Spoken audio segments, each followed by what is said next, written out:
Park High School's class of 2009.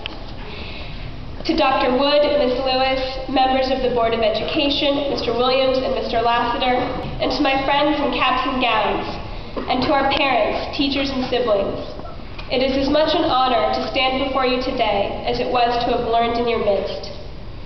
Now that our structured time in high school has come to a close, it's hard to imagine what life without school bells and spirit halls will be like. I don't know about you, but I'm pretty excited. But as we sit here for the last time, eager and absolutely terrified, we have to understand that the less we are ordered to do, the more we must be willing to act on our own. Most famous people have at least one thing or another to say on that subject, but one of the simplest statements comes to us from Winston Churchill. He said, "We make a living by what we do, but we make a life by what we give." These next few years are going to be fresh and exciting. We will learn about ourselves and add heaps to our constantly expanding pool of knowledge. We will have fun, and eventually we will again narrow our focus and specialize. But whether we become presidents of the United States or Rite Aid cashiers, we can only ask to be measured by what we give back to the world. More and more, community service is an assignment. Some high schools require about 20 hours of service per school year, meaning that you need 80 to get your diploma after 4 years of high school.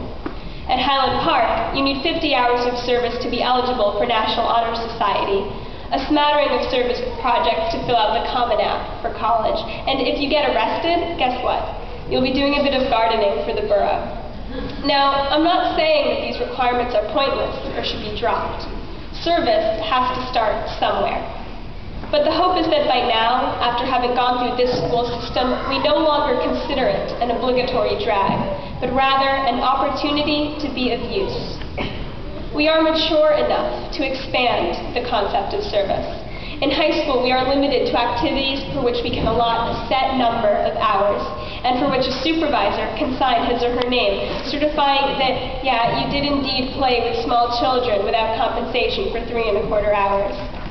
Service becomes a numbers game, and I don't blame you if you budgeted wisely and did just enough to pass on paper. But now we can take service off the resume. Giving our time and working for the welfare of others means paying attention to where people are and what they actually need.